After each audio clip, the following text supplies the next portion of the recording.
I'm like the one person of color in the Minneapolis market. If you want to look ethnic at all, just sprinkle some Sean on your project and boom, suddenly everything's okay. I'm like, while other people are trying to get struck by lightning, I'm building lightning rods, and the harder I work, the luckier I seem to get. My journey in union service has not been, let's say, like boring or uncontroversial.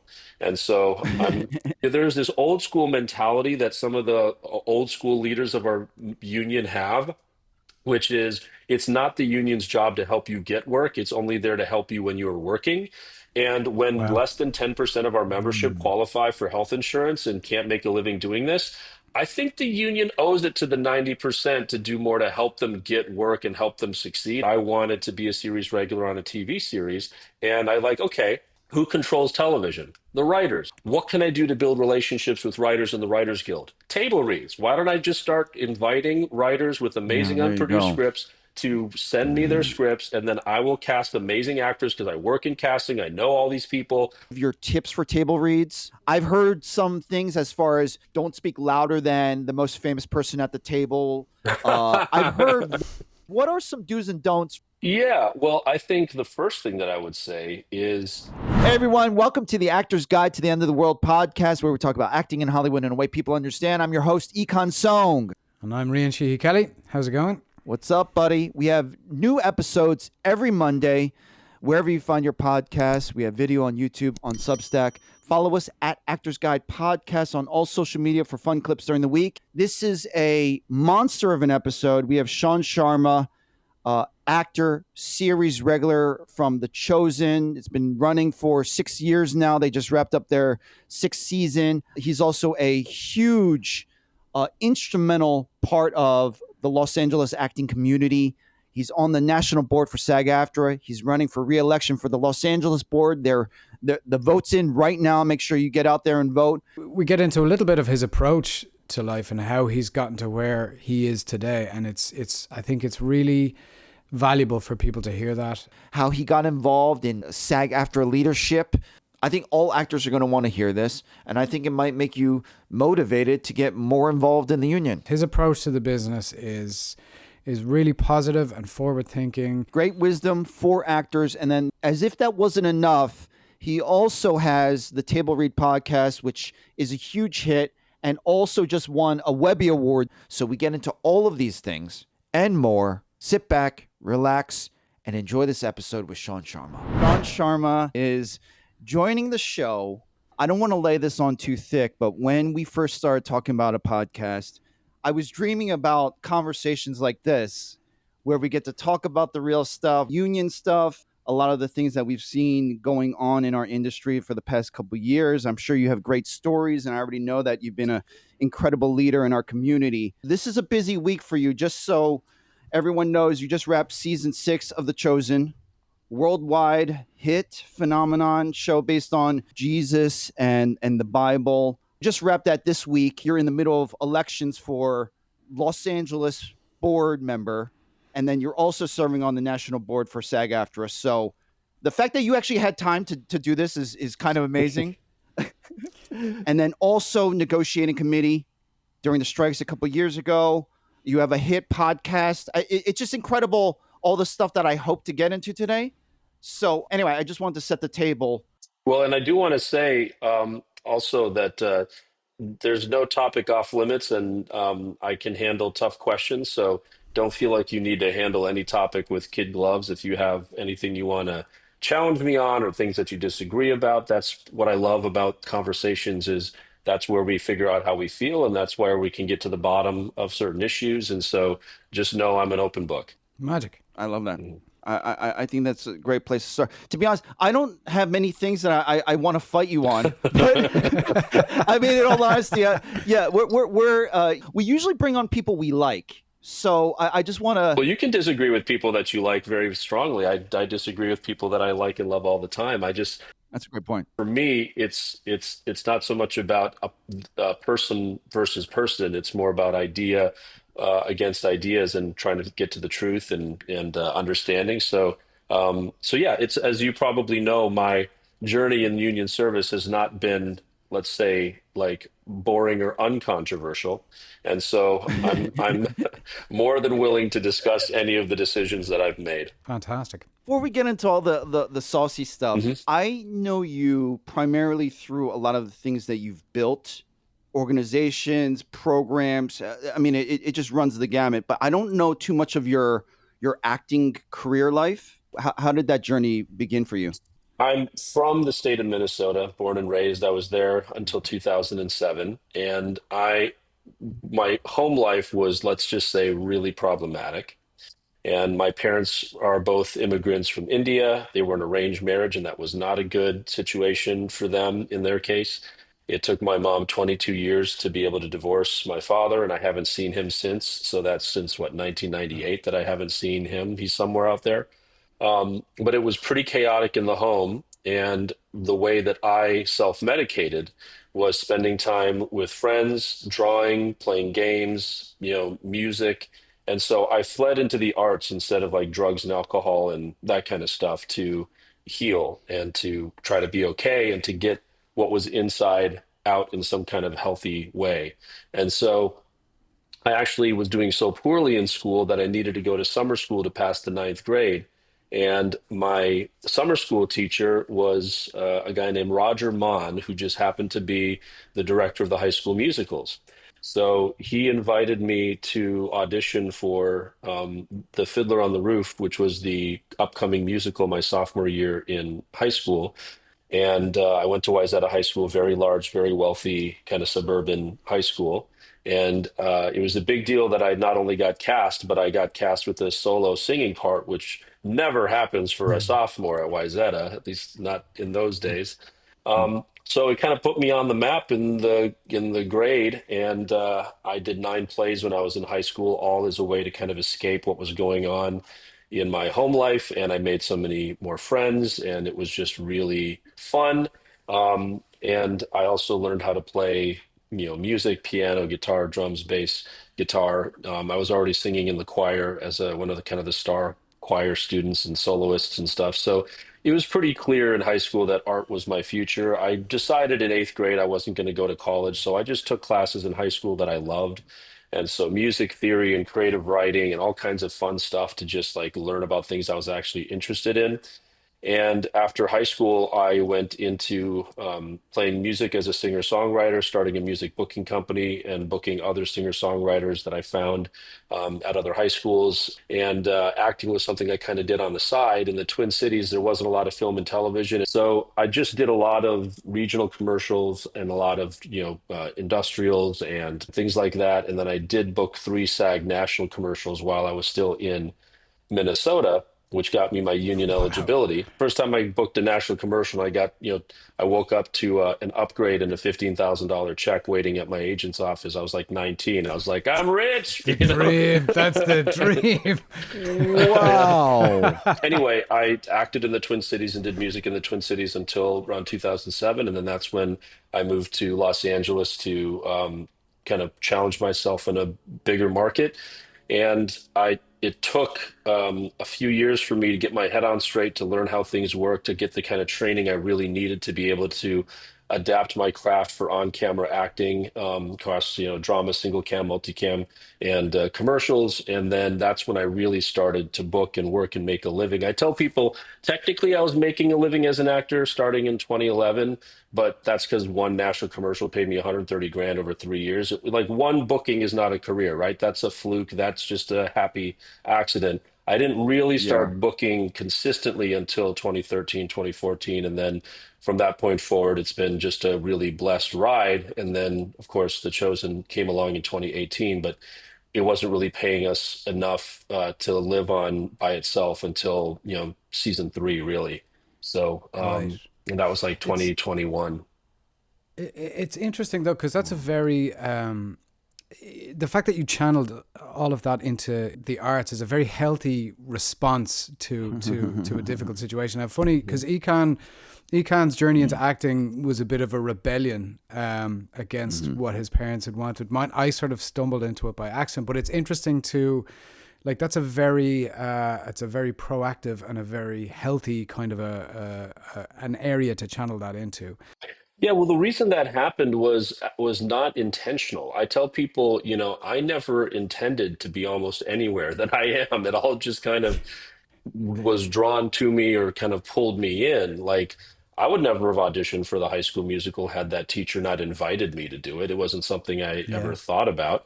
And even music and the arts, it's like I spent a lot of time as a lanky, skinny, nerdy Indian kid in an all-white high school by myself. So I just sat in my room drawing and reading and living in fantasy world. And then because my home life was so rough, I went to school early. There was an early bus to go to school early, and there was a late bus to take you home a couple hours late after school. So I didn't want to spend time at home. So if I wasn't going to go to a friend's house, I went to school early and I stayed late and I just punked around in the practice rooms playing piano, teaching myself how to play to kind of pass the time. And also, my teachers loved me and they saw my potential. So they gave me like free voice lessons. And so it's like a lot of the things that make up my life, even my union service, all these things are just kind of accidents that have led me in a Yeah. direction.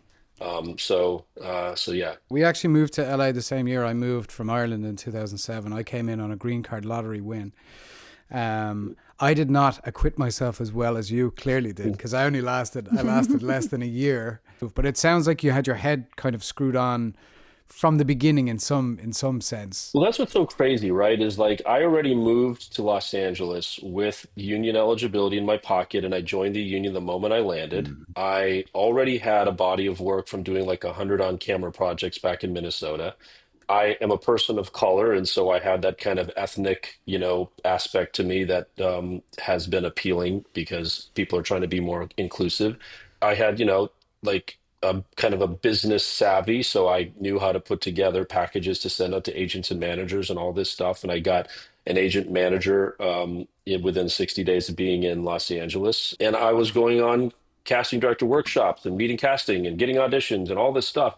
And I got a job working in casting as a session director and, hobnobbing and hanging out with some of the top casting directors, working with them, running sessions. And still, I didn't book a single job for the first 2 years I was in LA. It's like, you can do everything right and still there's just so much to know. It's tough. In fact, I came out from the Twin Cities with an inflated sense of ability because I'd worked so much in Minnesota. But some of that is because, the kind of projects I was booking, the level of skill needed just wasn't as high. And then part of it too was like I'm like the one person of color in the Minneapolis market. If you want to look ethnic at all, just sprinkle some Sean on your project and boom, suddenly everything's okay.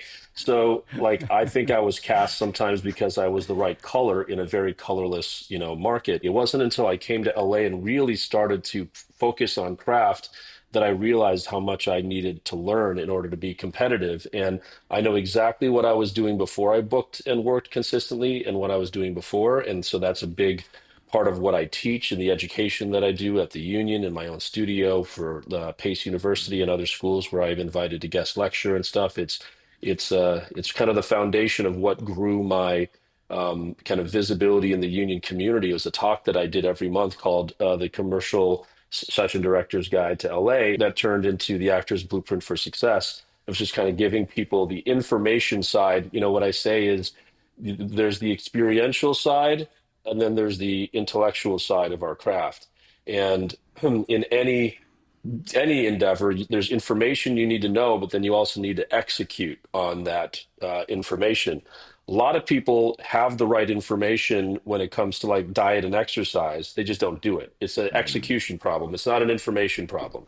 But in our That's a great industry, analogy. there's an Yeah. information problem as well as an execution problem. Even if somebody had all the right information, they struggle to do it. But most people don't even know what they're doing and how to do it and how things work. So it's just such a chaotic minefield of people getting chewed up and falling through the cracks of a system. And there's virtually no college professors who are working professional on-camera performers who can tell a student how to succeed in this industry. So they're all basically focused on stagecraft in a very kind of second-hand, almost like, oh, don't talk to me about the business. I'm just here to teach you the craft. It's like, well, how can you teach someone if you don't know what the end goal is supposed to be? So you got to develop people for the job they're actually going to be pursuing. And that's missing in the educational landscape by and large. And we've talked about this a lot recently, and it's interesting that like before in the pre sort of social media days, I personally found like there was no information, there was nowhere to find that information, and now there's such an excess of information that it's hard to discern I mean, there's everybody with a TikTok and account and an opinion is telling you this is what you're doing wrong, this is what you should be doing. So where do you think, Rian, where do you think the right place should be? Just from a common sense standpoint, where would you look for the best and the right information? I look for examples of people who have done it well. I look to people who have something that I want, whether that's how they approach the world, whether that's how they, I see them helping other people, how I see their careers develop. Well, I'll give you the answer that I would say, which is that has all the qualities you just mentioned times 180,000, and that's the union. You would Yeah, think yeah. that the organization that runs the profession that we all belong to, that is supposed to advocate for us, that's supposed to help us be as successful as possible, that's supposed to justify the dues we pay by providing us value to give us advantages over other performers. You would think that that's the perfect nonprofit structure that represents the best performers in the industry to give us education we can trust that has been vetted. So from the moment I stepped into union service, that's been my goal, is to make SAG-AFTRA the best place in the world for you to actually learn how to do this, and not just from craft, but the business, about contracts and employment and about self-care and all this stuff. And I'm happy to say that in the Los Angeles local, we've built a conservatory that's kind of the best kept secret because it's just so recently It refurbished, but it's it is incredible. incredible. I Yeah. just joined, and Mhm. it's $45 a A year, right? year. That's A a year. year. It is the best deal I've ever seen. Every teacher, including those that had already been teaching for us, for years and years and years, had to go through a vetting process that we created during the pandemic, because what we inherited were all these random teachers that some of them were not even qualified to teach what it was that they were teaching. And so we put everybody who wanted to teach through the vetting process. I had to go through the vetting process as the chair of the committee. And then they give you the vetting committee of really diverse, established, accomplished performers in multiple disciplines. They're the ones looking at every application, and they're saying, okay, Shaan, based on what you've presented, this is what you're allowed to teach. You can't go outside those boundaries. You have to stay within this subject matter because that's the only subject we feel that you are qualified to teach. And every teacher has to reapply if they want to teach something else other than what they were. Wow. And then after you take a class, there's an anonymous feedback form sent to every participant so they can report bad behavior, if somebody's trying to pitch their own stuff, if somebody was being, abusive or weird or hostile. Like, so there's no other educational institution that has that kind of immediate feedback, accountability, vetting by other professionals without any kind of politics or like tenure or things that get in the way of being able to replace somebody. So now I'm so thrilled that we can take what we did in LA and start helping other locals in our union have the same thing. I love that. This is a lot of what I was hoping to hear from you, because there is so much that is distracting of online experts, and the fact that the union wouldn't be the first place I would go to for, okay, this is exactly what we need to know. This is where we can go to trust to have proper guidance. And I do want to touch on this a little bit. It sounds like you never had a problem focusing on your career as a business. Many actors are like, I don't even want to do my taxes.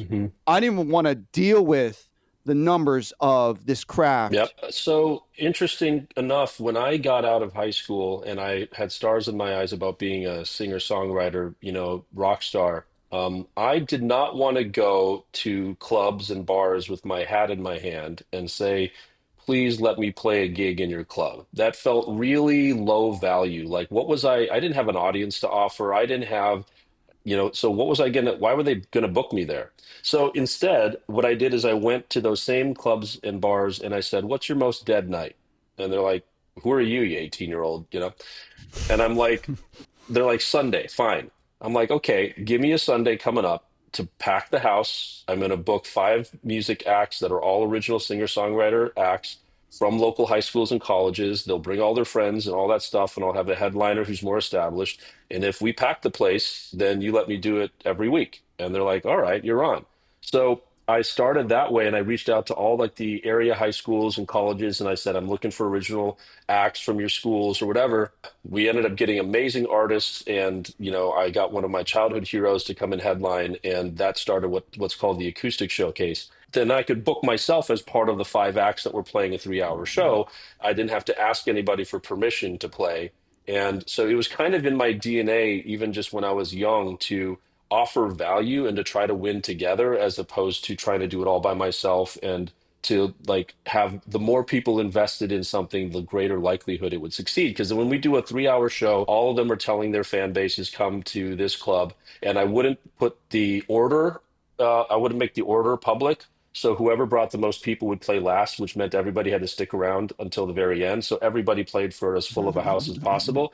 And that way we just kept exposing people to great new musicians and building their audiences. And so that kind of business mentality wasn't because I love business.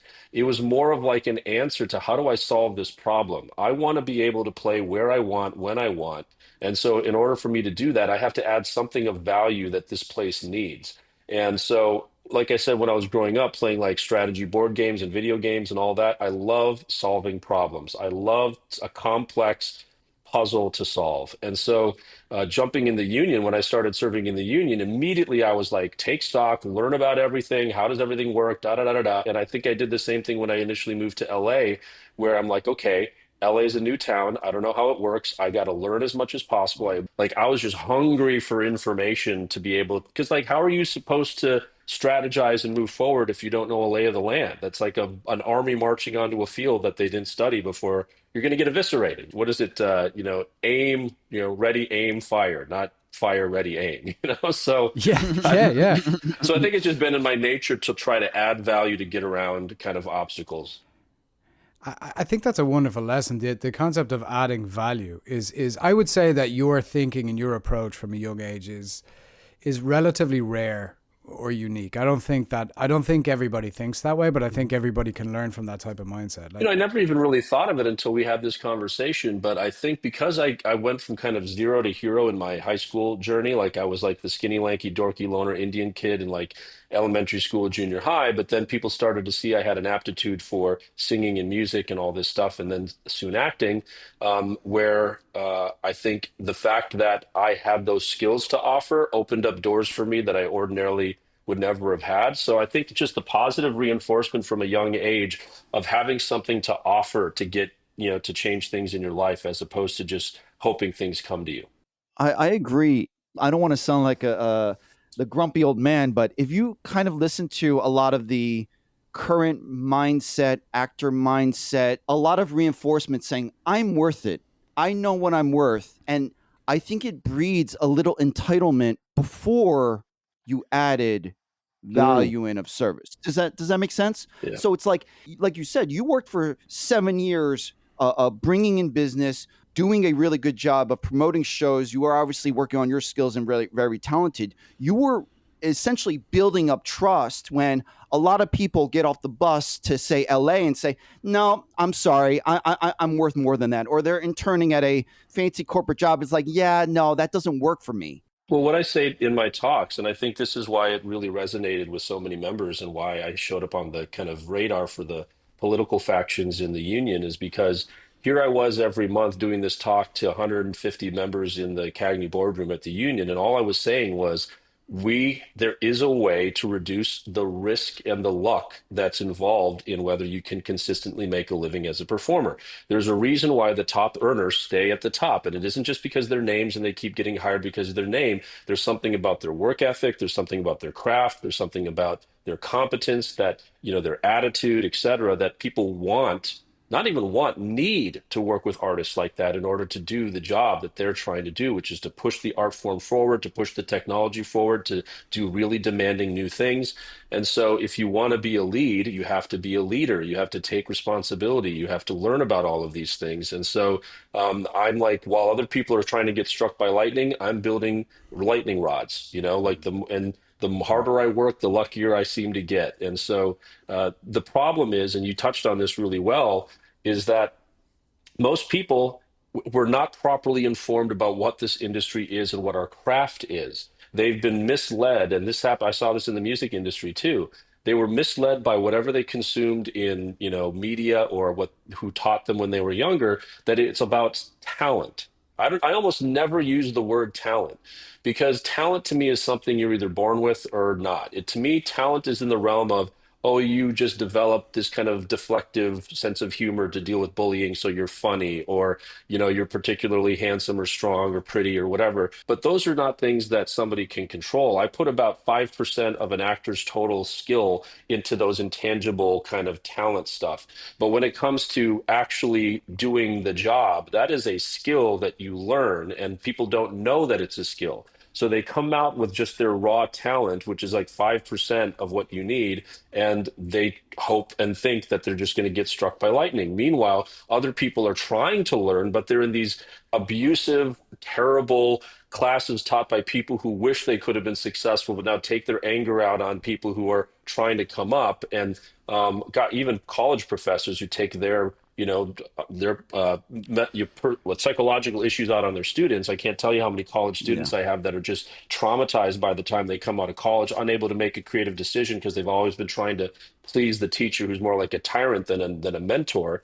And so even people who are in classes trying to learn maybe only end up learning 30% of the stuff they need to know. So now they're at like 35%, So really what we're all trying to do is get as much of that 100% of our skill developed so that, yeah, maybe I have a particular thing I was born with, but I'm still at 95%, even if I have no natural advantages. And you see monster careers of the biggest stars on the planet who are in that 95%, who didn't have those natural advantages, but they're just craftsmen and craftswomen, and they build these incredible stories. And so that's the message that I think resonates with people when you give them some clarity, because there's so much noise, and like you said, more noise than ever. And if you can get it from the place that's supposed to be your champion in this industry, the union, then amen, go for it. And then it's up to us who are Yeah. members of the union to make sure that trust is well placed, and that we earn the loyalty of our members by delivering real tangible value that they need to just avoid getting, I don't know, trounced on, trampled by the Yeah. pitfalls of this industry. I always had a bit of a shame thing that I never went to a full-time drama school. And I carried that shame for a long time. I felt like I didn't belong here. And it's only through time and experience and learning that I'm like, oh, it doesn't matter. It didn't matter. You know what I mean? I got there. Chances are whatever you missed was not stuff that you necessarily needed to if you wanted to work on camera. And so I can't tell you how many people go to, college or conservatory programs for, stagecraft, and then they wonder why they struggle working in film and television. It's like you trained almost the opposite of every instinct you need to have as an on-camera performer, because the stage is just a Yeah. completely different storytelling medium. It's like, oh, I'm a dancer, why can't I act? Oh, I'm a voiceover actor, why can't I do on camera? You learned very different skill set. You went to a sushi class first 4 years. You were trying to cook Italian. It's different ingredients. It's still cooking, but it's a different It's still way to good. feed. You know what I mean? I think what happens when you go to college or conservatory is you meet a lot of incredible people that become allies and friends and resources for life. But I think one of the main things you learn, hopefully, if you take it seriously, is work ethic. But you don't need to Yeah. be in a 4-year program and spend 200 grand to learn work ethic. You just need to surround yourself with A players that, make you challenge yourself to be your best, and then you all like support each other. I think community was something that I certainly found difficult upon moving to LA. Hmm. I think that's vital because it takes away the mystique of you're supposed to find the door yourself. You don't know how to find it. No one's going to tell you how to find it because they don't want you to know if they know.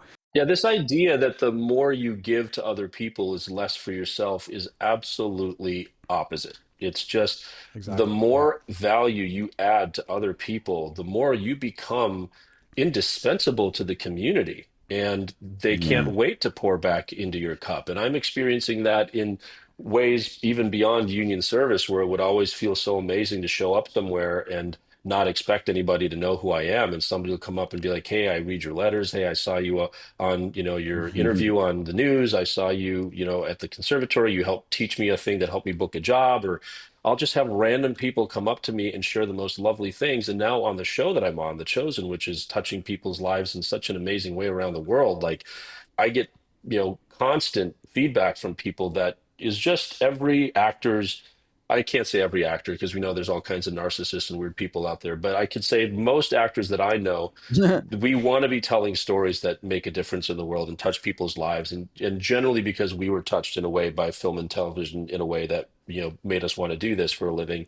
And so, So yeah, it's really something special, and it comes from adding value to other people, not trying to be stingy and hold it to yourself. We're giving of ourselves to others, and it's a cup that replenishes on the daily. It's not something that ever runs dry. We did an event at the Union years ago, 2017-ish, something like that. I think it was the showrunner of the show Army Wives that was on around that time. Mm-hmm. And Okay. she Yep. said Hmm. something, she was a producer or something, and she said, I used to think that there was a box called success, and if somebody took some out of that box, it was less for everybody else. And she's like, I realized that there's no bottom to that box. There's plenty of room for success for everybody. You don't have to be, jealous or envious of other people's success. You can celebrate it with them. And you're probably going to attract more success in your own life if you behave that way anyway. That's amazing. So this is a great transition. Can you talk about how you got involved with the union all the way back in the beginning? Yeah, so I joined SAG when I moved to Los Angeles. So that was in 2007. So that was pre-merger. And I found my first acting teacher, who's now like a mom I never had, and just a dear friend, Karen Austin. And I studied with her for a year. And around that time, I also got into running sessions for commercial casting directors and started doing that all over town and helping the guys at Casting Frontier, et cetera. So I kind of got networked pretty quickly all over the place. And so I worked in casting for 10 years as one of the top session directors. When you would go audition for a commercial, I was probably running your audition. I remember you as a session director. You always had this calmness about you. When I'm like, a lot of session directors, especially in commercials, they just saw 50 actors, pantomime eating a burger. Sometimes those in-person auditions for commercials are really chaotic. Yeah, I think that's why casting directors tend to hire actors to run sessions, even though it can be annoying Mm-hmm. sometimes because we have our own auditions and sometimes we have to get somebody to cover us. But for me, I'm efficient. I know technology, and I'm used to working with really tough personalities because of my background. So a stressed out casting director was just water off a duck's back for me. And so, and I had as much energy at the beginning of the day as I do at the end because I'm used to being on set for 14 hours a day. Like, what do I care if I'm in like a studio for, 10 hours or whatever? And I love fast pace. It makes the day go fast and I'm in my zone, just like as a server in a restaurant. It's the slow days that you make mistakes. It's the days when your brain is going that you're really on it. And, I spent 10 years working in hospitality in every different position you could have. And so I was just well suited for the job, and that's why I ended up working with something like 45 of the top casting directors in LA running sessions for a long time. And because of working with the kinds of people that I did, I got invited to teach a casting workshop as a session director. And it got such a good Mm. response that we turned it into a 2-weeker and then to a 4-weeker. And then I started doing that every quarter. And that event eventually led to me starting my own studio in 2012. But before I ever started my own studio, it just like I had all of this information about what I was seeing in the room and with clients and callbacks and producers. The fact that because I worked with so many casting directors, I saw what they all had in common, whereas some people only worked with one casting director, so they only got to know that office's quirks. I got to kind of know what like was universally the what people wanted to see. And so I put all of that down into a book format just because somebody, encouraged me to do that. And I wanted to kind of have a curriculum for what I would teach. And so it turned into, a commercial acting in LA, a session director's guide, which is, on Amazon and you can get it anywhere. And if anybody wants it for free, I can just send you the Mm. PDF or the Oh, cool. MP3. Like I didn't make it to make money. I did it to kind of be like a textbook for my own education. And then I just happened to self-publish it. That's great. I didn't even know that. Yeah, and I'm glad that I did because it led to Backstage reaching out to me in 2015 saying, "Hey, how would you like to write weekly kind of columns for us or advice articles for actors? We love your book." And I'm like, "All right." So I started doing that, and then I ended up auditioning for an NFL Network campaign, and it was union, and I auditioned and then got called back, and then I got a call from my agent being like, "Hey, they want to book you, but they turned it non-union. Will you still do it?" And I said, nope, I'm a union actor. I wouldn't have my career if it wasn't for the health insurance that I got from my union. So tell them to turn it back to a union job. Otherwise, I have to pass. So 4 hours went by and I got a call back from my agent being like, they flipped it back to union just because they wanted you. You were their number one. So I ended up doing like 8 spots across 6 networks ran for like half a year. It was super visible, all that stuff. And I wrote an article for Backstage called Stand Up for Your Union. And I wasn't involved as a union volunteer at that time. I was just a union member who benefited from the health insurance plan that saved my career because I needed a surgery that I had needed since I was like 19 years old. And so I apparently that article got read by David White at the time, who was the national executive director of SAG-AFTRA. He called me into a meeting, and before I knew it, I was part of these meetings at HQ in this big fancy building where I was meeting staff and meeting other volunteers. And then that's when Kevin McCorkle invited me to teach in the commercial department of the LA Conservatory where he was teaching and he was on the committee. And then the next year in 2016, I was added to be a member of the conservatory committee. So that's when I really started to dig in and see what I could do to make a difference. And that kind of started the whole thing of me kind of reforming the conservatory, me starting to gain notoriety because of my talks that I was giving. Here's this kind of young, diverse guy who seems to have relationships in the industry because of all my years of casting experience and all that stuff. So the staff were including me in initiatives to bring more commercial work back to the union because we were losing it hand over fist to social media and non-union stuff. And that's when I was approached by the political factions to get involved, not because they knew me or loved me. I think they all thought that they could use me and my following to give them kind of a halo effect. Right. And kind of that kind of started my entrance into leadership. But it's not something that I seeked out. I was never like, I want to be on the board of the union. It was like, in fact, when they approached me, I even went to our staff, and Serena Kung, who's our LA local executive director, will tell you this. I Yeah. was like, why would I want to do that? That sounds horrible. All these people hate each other. There's so much toxicity. Like, I'm having fun teaching my classes in the conservatory. Why would I want to get into that like rat's nest? And she and Ilian, who was our like executive director of LA at the time, were like, Shaan, if you want to move resources towards education, then you have to be in the room where those decisions are made. And true, I was so devoted. There's this old school mentality that some of the old school leaders of our union have, which is it's not the union's job to help you get work. It's only there to help you when you're working.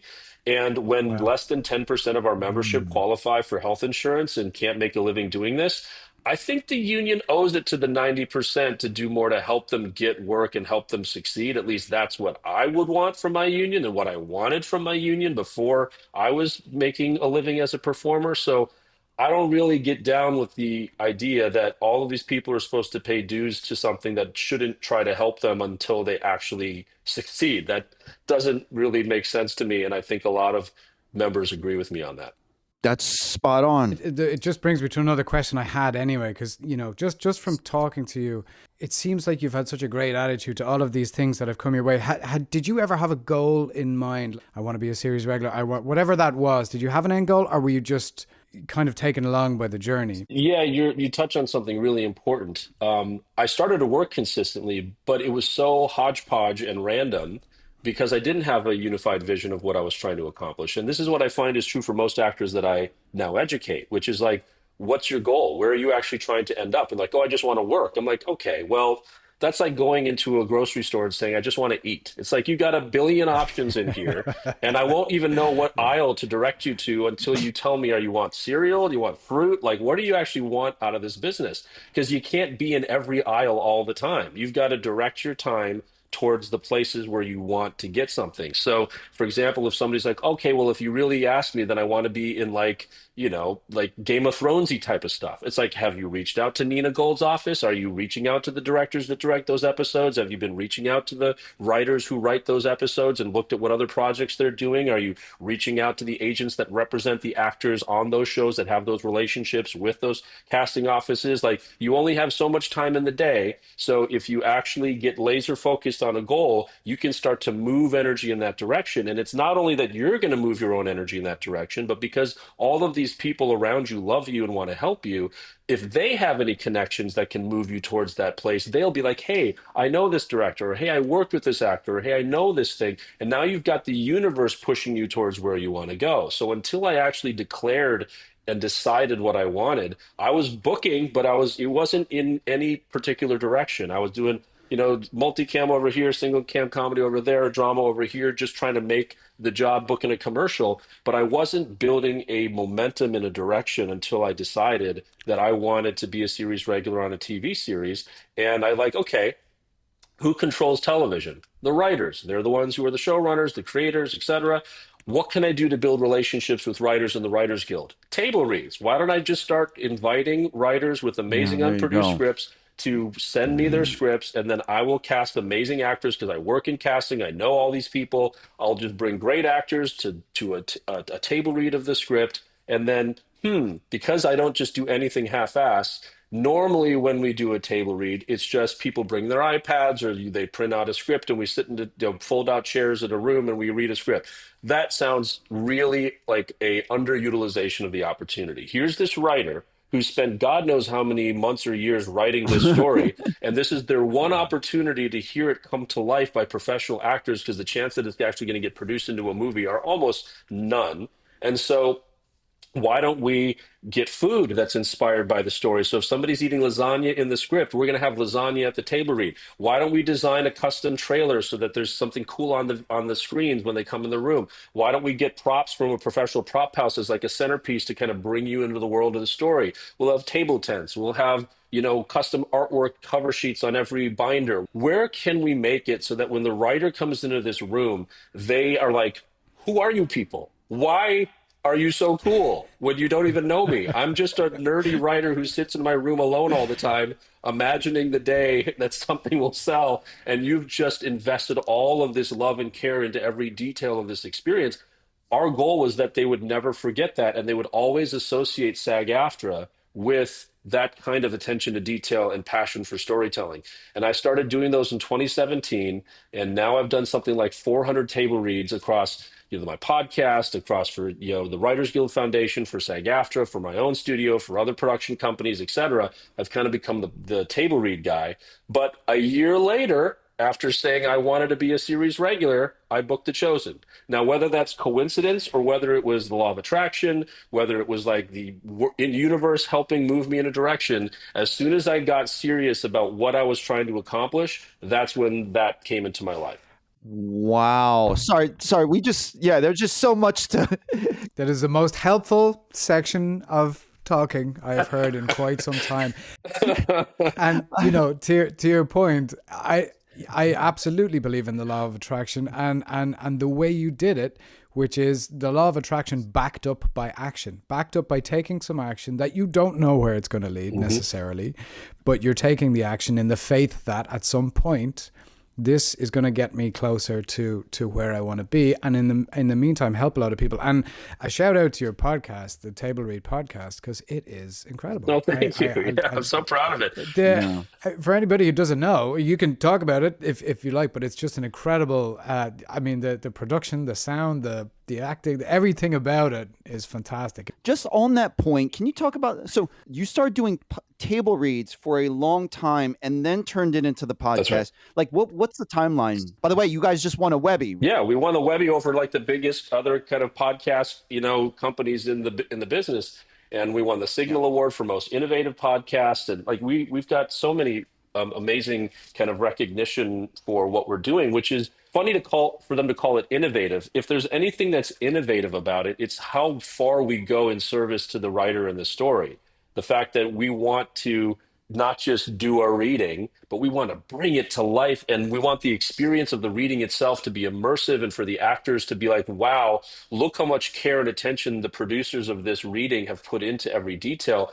I got to bring my A game. This is not just like cold reading a script here. It's like if I don't come with choices made and with ready to play with A players, I'm just not going to get invited back. And so, when I started doing those table reads, it was to bring the Writers Guild and SAG-AFTRA members together through the conservatory at SAG-AFTRA. So we started doing those on a monthly basis. It became an LA local program, and now we have a table read subcommittee of the conservatory that does these all the time. I'm not even on it right now, but I started it.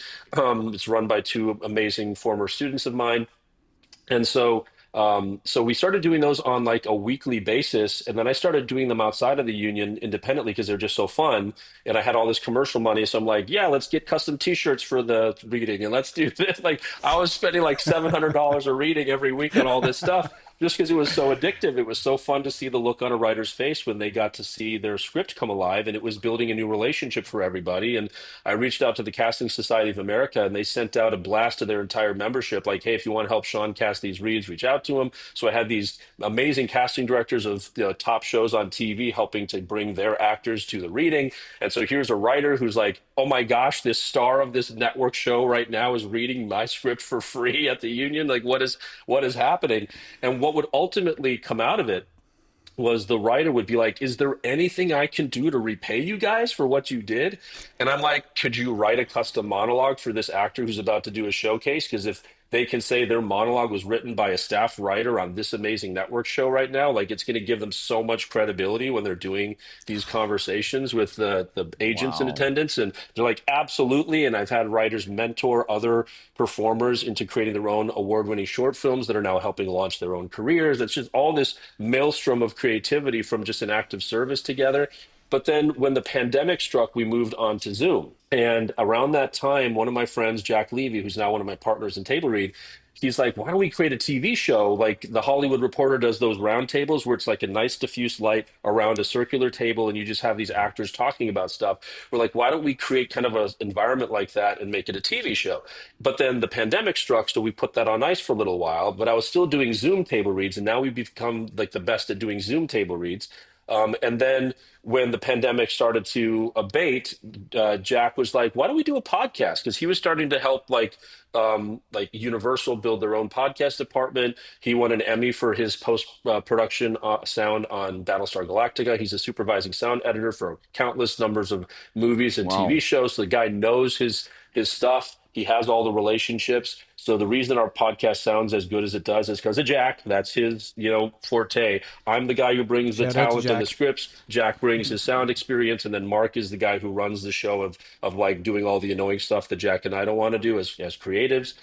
We just decided to take some of our favorite scripts into a recording studio, and instead of miking everybody up one at a time in an ISO booth, we're in a circle, so we're all playing off each other. And then you can hear Brilliant. when we flub, when we laugh, when something cracks us up, with whatever. And we keep a lot of that in. So when you're listening to it, you're like Yeah, of laughing course. along with us when somebody like Yeah. mispronounces something or gets a line totally wrong, or Yeah. somebody does a line delivery. We're like, really? That's all you got? And then they have to come in. Yeah. And so it almost brings the average person into the room with us to feel like what it's like. And it also makes it feel like, you know what? Everybody makes mistakes. It's not a big deal to flub. Don't make a big deal out of it. Yeah, we're into our third season. We just recorded Night of the Living Dead for a Halloween release that we're going to do. Yeah, I saw Oh, that. And That's then, cool. exciting. Dan Loria has been a friend of mine for years now from doing table reads with me and through union service. He was the father on a show called The Wonder Years when I was growing up back in the 80s and Oh yeah, 90s. I remember And the so, Wonder Years. Dan knows everybody. And so he started bringing amazing scripts and actors to the table. And we just did a reading of one of his own scripts called My Lady's Song with Joe Mantegna. And Joe brought his daughter, That's great. Gia, who's also part of Oh no way. so it's just like it keeps it growing and evolving. We had Mark Hamill and Rosario Dawson and others come in and do a reading when we did a cast reunion of Fright Night. And so we did that for last Yeah. Halloween, and Chris Sarandon and stuff. So we had this incredible kind of cult hit with all these actors in the room. And so I got a chance to meet Luke Skywalker through doing table read of all things. And so This is yeah. amazing. Sorry, I just have a granular question for this. For an episode, how much time does it take to produce one episode? That's including. Is there rehearsal time with the actors? Is it all in one day? Around how much time, if you can Oh, kind of. sure. And by the way, anybody who wants to do table reads, do them because there's so many scripts made every year that no one person could do them all. So, like, I don't covet anything. In fact, I give out our virtual online table read production guide to anybody who wants it so they can kind of benefit from what we've been I love doing. that. So happy to provide that to anybody who wants to reach out for that. But anyway, no, there's no rehearsal. I just cast actors who take what we do seriously and who love to tell stories. And I've tested so many of them out over, hundreds of reads before, so I know who I could count on to show up with their A game. And everybody kind of knows that if you don't pull your weight, the chances of you coming back are pretty small because you're in a room with people who do this really passionately. And I've had more emotionally poignant moments in table reads than I have watching any show or movie. There's literally a script we read earlier this year where it was like a bunch of middle-aged black guys and myself and a couple of white guys and a couple of women. And it was a story about the best boxer no one's heard of, Sam Langford, who boxed blind for the last third of his career. But most of his life was him trying to, him and his father having a really tortured relationship. And about two-thirds of the way through the story, there's a scene between him and his father that like I was doing the narration, the stage direction. I couldn't I could not continue for like 2 minutes while I was just wrecked. And all these other guys around the room were like in tears, sobbing. And because it was kind of, you had to be like a dude with the father son relationship to get it. These women are looking at all these like masculine like dudes in the room just in Guys tears, crying in and front of him. we can't even proceed because everyone just needs a minute. And I've never had that experience in a movie ever, but I had it in a table read because of the experience of creating that live with each other. So it's super addicting to do that. We start at about 10 a.m. We take breaks every act. So we have every script in 3 acts, and we take a bio break in between each act. And we also take a lunch break after the second act. And then at the very end, we may have to do some trailer and episode recap stuff that's like, last time our heroes, blah, blah, blah. So we kind of get that stuff. So we're usually in at 10 and out by 4. So within 6 hours, we get it all recorded. It's not rushed. We can have lunch. We can, do some trailer stuff. If we end early, great. We do it at a place called Clear Lake Recording Studios in Burbank. It's not that expensive to do it. I mean, it's $150 an hour to rent the studio. Really, what the cost is time. It's the time we put into finding the right scripts, casting the right actors, doing the sound production stuff that Jack does. You'd have to ask Jack how many hours it takes for him to produce each episode, but in the post. it's the most of that labor is on him in post, really, but he's also so adept at it because, when you've been doing it as long as he has all the libraries of sounds and all the songs, and he knows exactly where to, like, I'm sure he's like a wizard on that thing when you watch him move. So it probably Right. takes him, I don't know, half the time it would take somebody who's like not as experienced as him. Yeah. Jack, if that's a lie, I'm sorry. I don't know. I just assume. We actually have Jack on the line right Exactly. now. He's like, Yeah, he's how furious. dare you diminish the value of what I do? But It's interesting you talk about table reads. I've learned so much from table reads, and especially over the last few years, different experiences of them. I did a table read recently for a movie that shoots in Ireland. Big cast, but it was interesting to see how people show up, who shows up prepared, who shows up ready to go, who's using it as an audition, who's not prepared, who's phoning it. people get fired all the time after a table read. We actually did a table read of a script in the pandemic where the writers already had cast their lead, and they had the lead come to lead the table read. And then I cast all the other parts. And after the reading, they're like, I don't think we can keep this guy. He was horrible. He was so unprepared. He was so unprofessional. Like, he had no passion for what we were doing. They kind of like saw that they had kind of stars in their eyes about this one particular person. But when they actually saw what he was doing, they're like, we've made a mistake. And they had to part ways with him after the table read. Like, and it's part of the pitch that we will do to like studios and production companies, which is like, it's kind of a good idea to do a reading before you go into production, like just to kind of see how stuff is working. It can save you a lot. I actually funnily had a last year, I got cast in a Rian, show. you want to tell him your story? Yeah, I did table reads. And no, look, I don't think it was anything to do with me, but I took it very personally.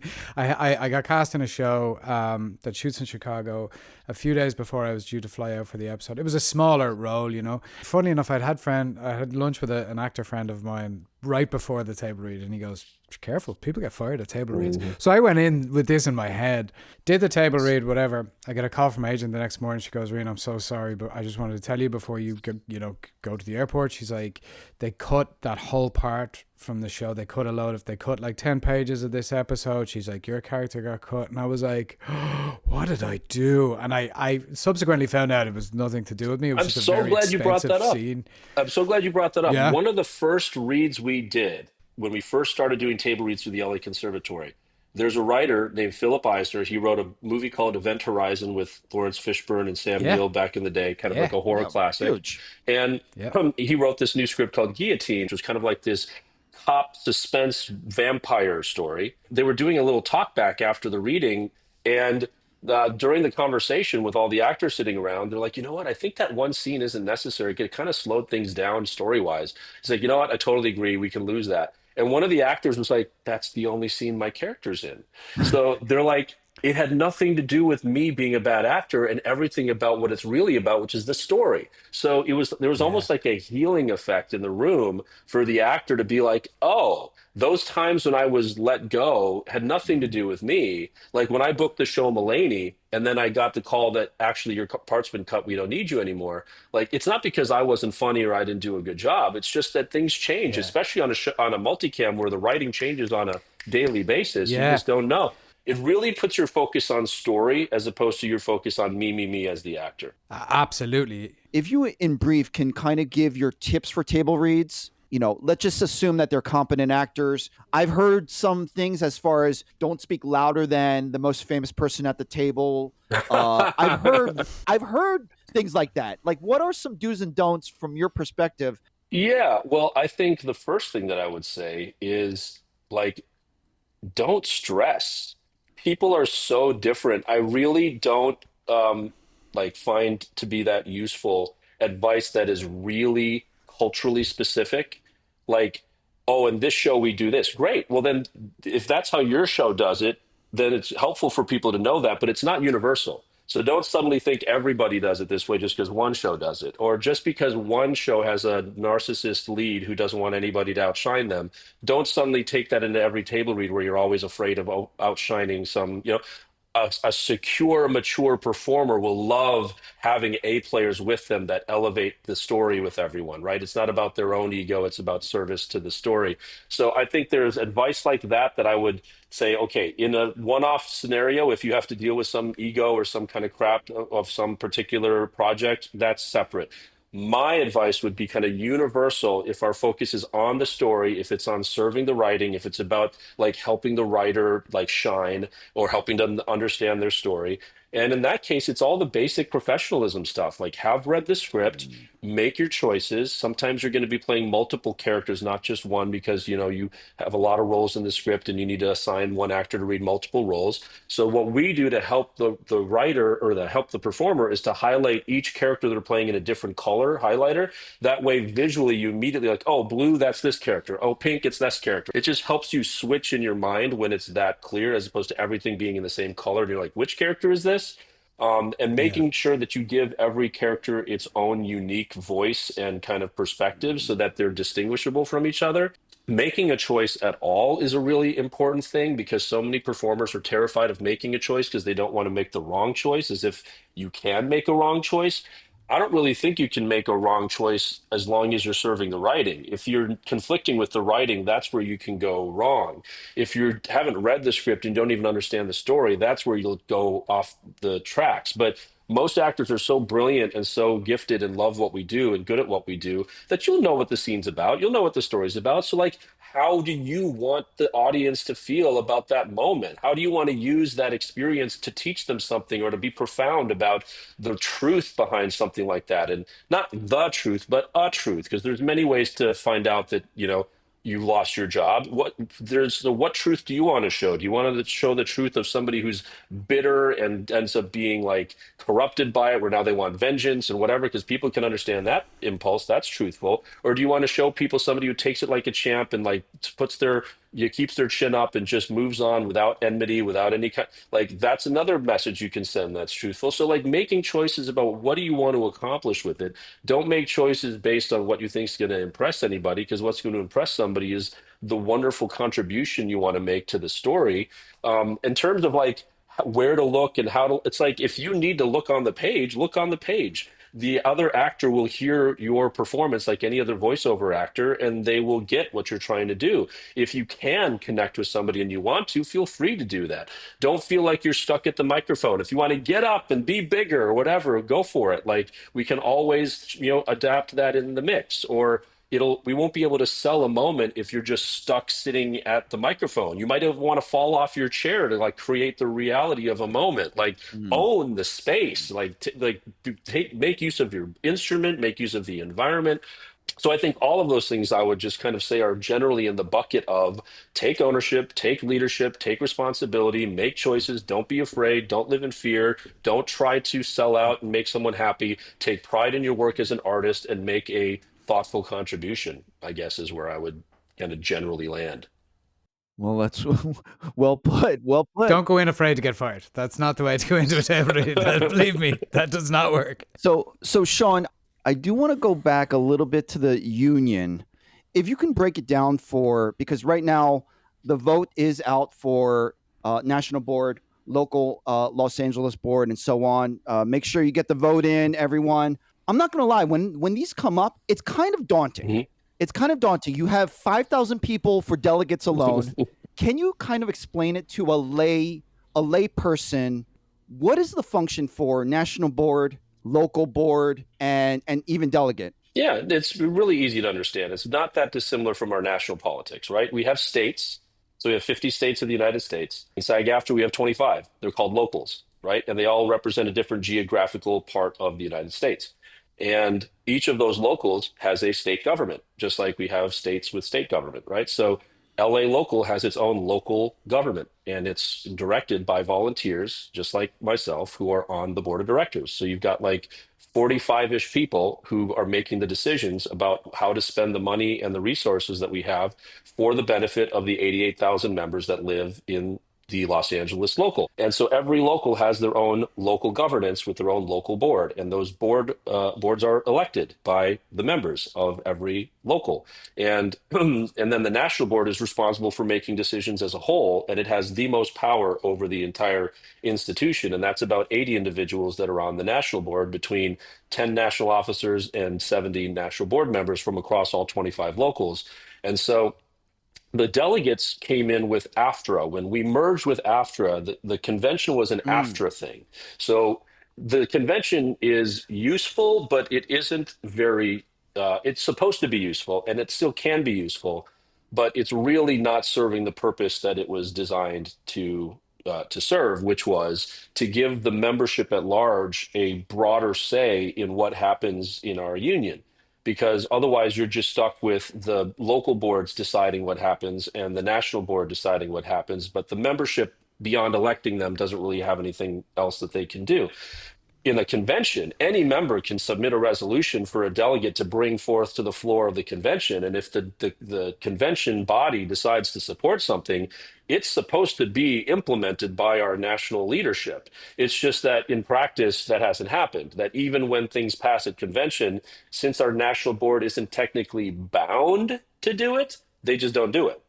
So you end up Huh. having all of this energy and all of these amazing ideas to like get something to the floor of the convention, and then it actually passes, and the body says we want this, and the body's like 500 union members, leaders from across the country, and still the national board won't act on it because of whatever political reason or whatever. So the convention is kind of a broken system. It's why Fran has wanted to reform it.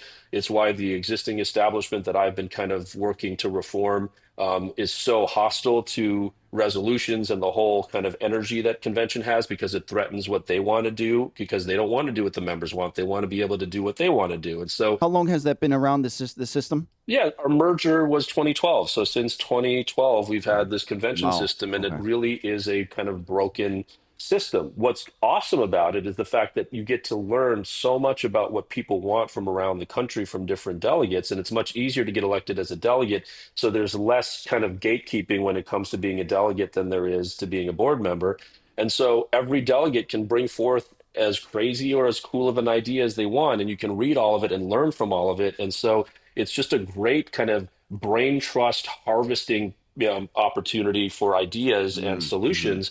So, anyway, right now we're electing delegates and local board members from around the country, and also a national president and a national secretary treasurer. Part of what I Okay. do every election, that I've done this since my very first time running in 2017, is I put out a letter to the LA membership basically saying, hey, it's Sean. Here's what I experienced. Here's what I think you should know. Here's who I'm voting for and why, in case you find it helpful. And actively kind of saying, like, here's what I'm trying to fix, and here's how I'm going to fix it. Which is so funny, because there are members or like leaders who find me to be like a political adversary or threat because I'm not satisfied with the way that they've been serving.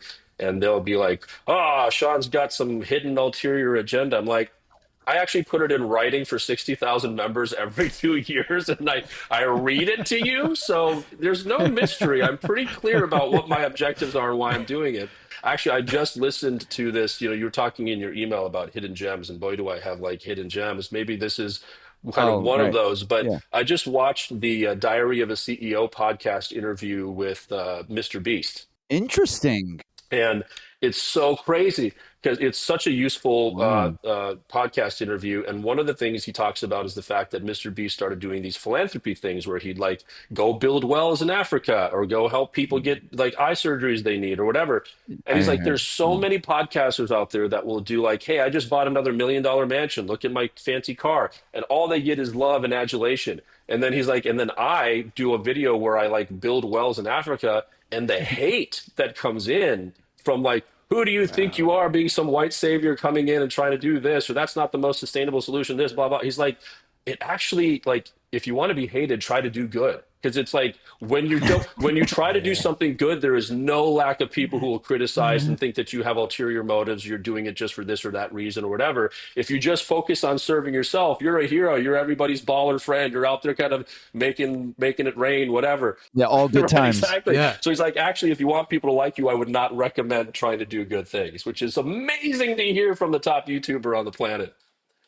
This is so great. So, kind of calling back the beginning of the podcast, we were kind of joking around that, how to have, dissenting opinions, but in a civil Mm. way with even people that you appreciate and so on. So, going into union politics, now I heard about stories of factions and wars, and you don't have to get into all of that. But, before I had an understanding of all the work that leaders like yourself have been doing and all the work that the union does that members who don't know, it's easy for us to complain to our other actor friends. It's like, man, this union sucks. It's like, there's so many problems. If I didn't know any better, I would have thought trying to organize with a bunch of creative, artistic actors with a million different opinions, I would have assumed it was like herding Mhm. cats. Can you talk about what the challenges are that you've seen over since 2017 as far as organizing a bunch of professional artists? Yeah, I mean, this is a really, really big conversation, so I'll top line it for you. Part of what the problem is that we like simple answers and simple solutions, but sometimes the problem is very complex. Like it would really be easy for me to say, "Oh, all these people suck and they're corrupt and da da da." That's not the case. There are so many wonderful Yeah. people in service. The problem is that sometimes who's leading them, who they owe, ends up dominating their better, values and their better judgment.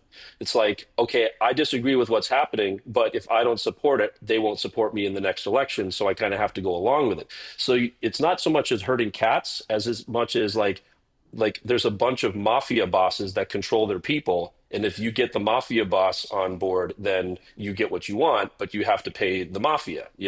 And that I see. expresses itself in so many gross ways within our national governance structure. It's part of the reason why things are so broken. So like, and it took 8 years for us to fix LA is now operating properly, and I'm so proud of our staff and of our board and of our leadership.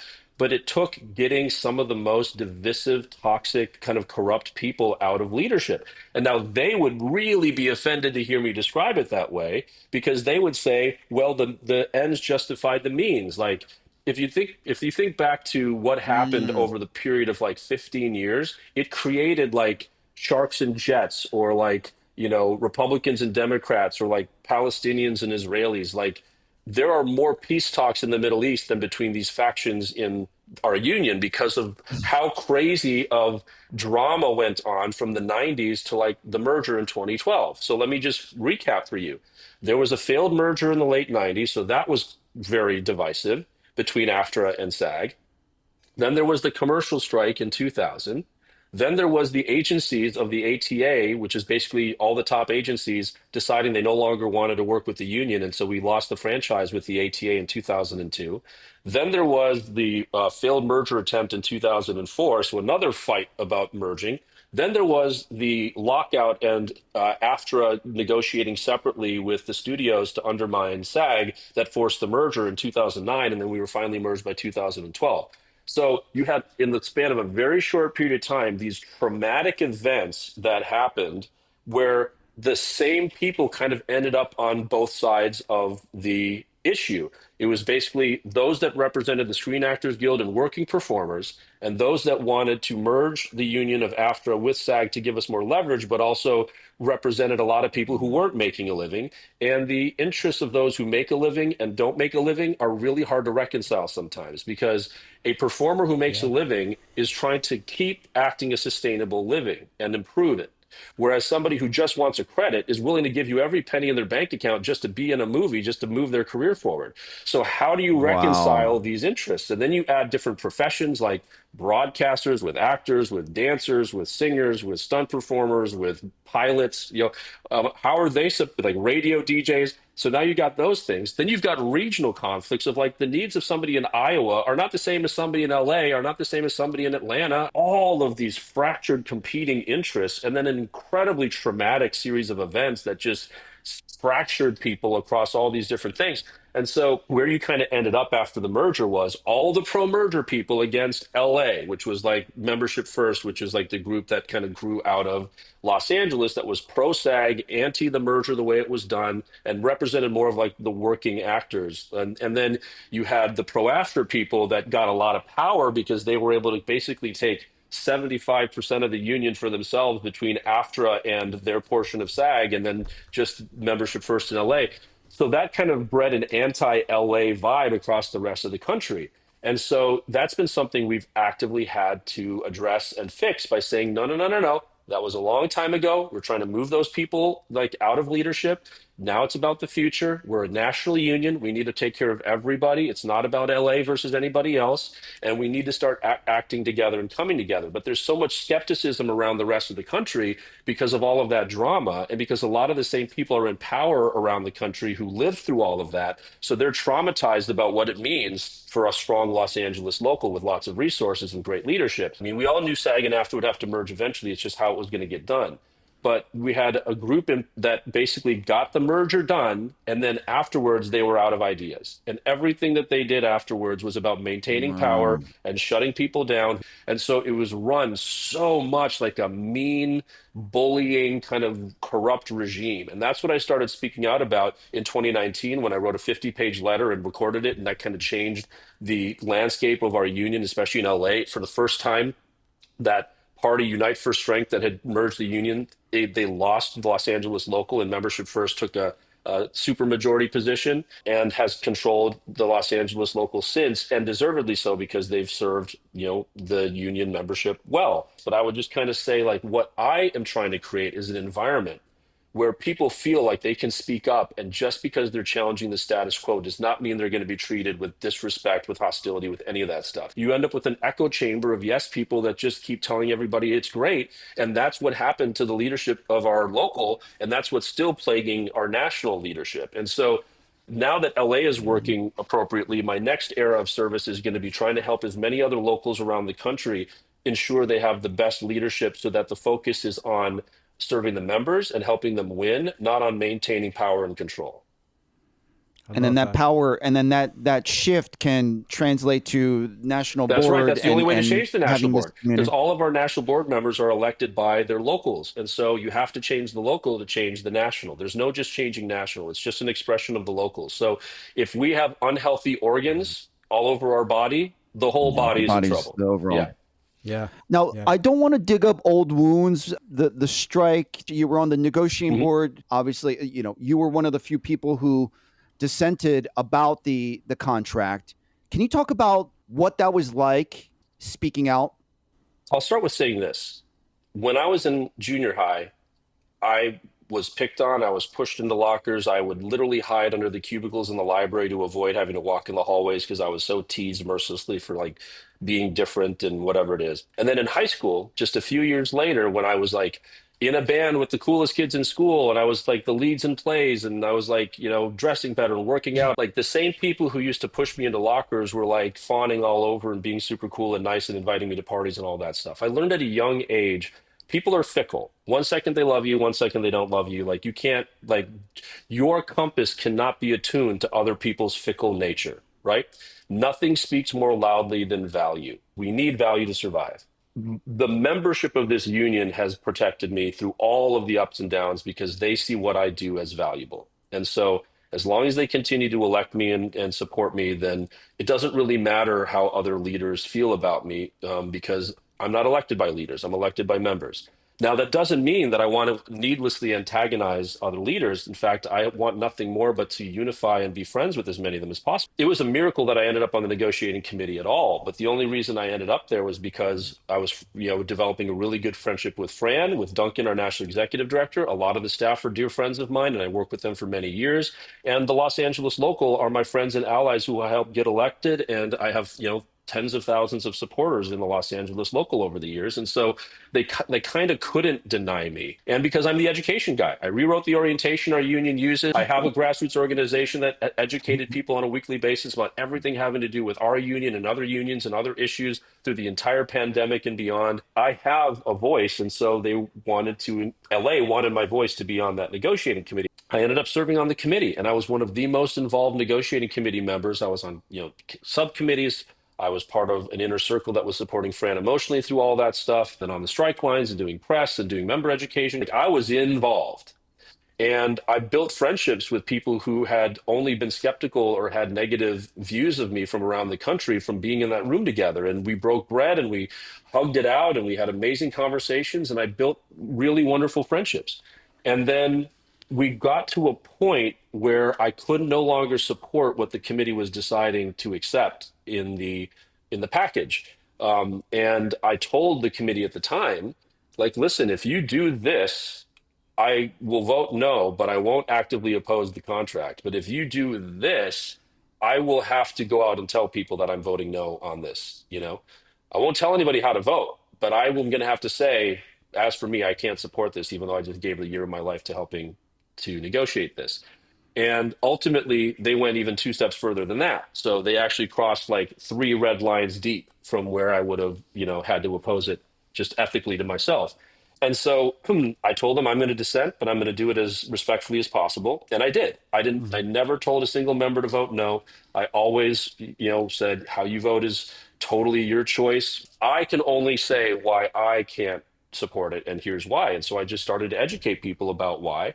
And then a lot of the members saw value in what I said and started to share that with others. And it kind of became this like vote no campaign. And they started demanding the actual contract language instead of just making a decision off of the 19-page summary, which is amazing because now it's becoming standard for our union to provide that when we're making our decisions as opposed to just going off of a cherry-picked summary. It was funny because, our staff would say, who wants to read contract language? It's like, we're asking for it. Like, what? Come on. I have to say this because we didn't have time to talk about solidarity, but your grassroots organization, I remember people telling me about the Solidarity Zooms, your group. And I logged on and I'm like lurking in the corner of the back of the Zoom at first because I was like, I got to see what's going on here. And all these actors across the country are reading contracts. And I'm like, no. I was like, these people exist? I was like, I didn't know actors would ever do this on their free time. Hey, when you're trapped in your home by the pandemic, it's like we were meeting we would like meet at each other's houses before the pandemic. It was like 12 of us guys getting together and being like, let's read the Constitution, let's read the new Netflix agreement, let's all that. And then when the pandemic struck and we moved online, like then we'd have 50 to 100 people every Wednesday just coming and just whatever was on the docket, we're going to learn about this part of the contract. It was almost like a doctorate program in unionism that went on during the pandemic, and it still continues to this day. Anyway, I'm very proud of that because so many of our Solidarity regulars are now committee chairs. It really kind of became like the West Point for unionists to come to a place, which is really disappointing that our union doesn't offer something like that. Like there's no weekly place you can go at the union to like learn about stuff and then have social time afterwards. And I do hope that we can establish a solidarity like thing under Shaan's leadership, Shaan Astin, who's running for national president. Anyway, so what you were asking about, it was not pleasant to have to speak out about why I couldn't support the contract. As the education guy, if I'm out there making a really cogent argument as to why I can't support it, anybody who voted yes would suddenly feel like they had to explain to the membership why they could support it when Shaan can't. And it turns out that put a lot of those negotiating committee members in a bad position because they couldn't explain in a capable way why they supported the deal. And because there were so few people willing to speak out publicly. So I got interviewed by everybody, BBC, CNN, Democracy Now, like, because I'm like the only person they could talk to who had a different point of view than the unions, like vote yes, this is the greatest deal, $1 billion contract kind of language. And then ultimately, I was retaliated against. Fran was so upset that I was kind of hurting her legacy and not going with the plan and the Fran plan. And Jody Long, who's our LA local president, was furious at me. So they removed me from every committee, including programs that I had started, like table reads and conservatory and all that. So for the last like 2 years, I've been kind of banished from my home on those committees in the LA local for having the audacity to educate members about why they may not want to support the contract. And and so it's given me a lot of my time back, which has been helpful, especially because I've been very busy with my career these last couple of years. But you know what? It was actually a blessing in so many ways because I had always been grooming people to take over in case I was ever removed from positions because, you know, I was a pretty big target for the ruling regime of our union. It was only a matter of time until somebody got elected and said, let's get Shaan out of there. So I had been mentoring people, and now every place where I was serving, there are amazing people who are doing as good or better a job than I would have done was I in that position. So even though I think it was unwise, I was able to protect the union from that kind of decision making by making sure that there was redundancy so that you could take me out of the mix. The program can still function. And our local staff did some great work over the last few years to try to remove politics as much as possible from the committees, because that's really where the work of the union takes place. Yeah. But you'll notice that Jody Long isn't on the coalition flyer and on their slate because she ended up behaving in ways that made it impossible to support her, not just me supporting her, but her entire former allies and friendship group and political party membership first just could no longer have her be involved. Yeah, I didn't know about that drama the past couple of years. As far as negotiating, how would you say is how we balance the line between tangible solutions and trying to reach for perfection?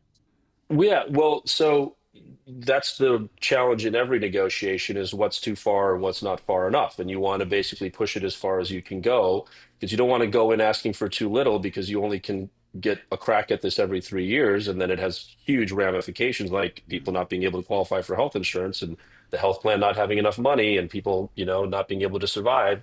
But you also don't want to go in so unreasonable that you shut the whole industry down and ends up like doing more harm than good in the long term, right? So it's kind of this analysis of like how much damage can we take in order to make sure that this is a sustainable profession and that we do our job.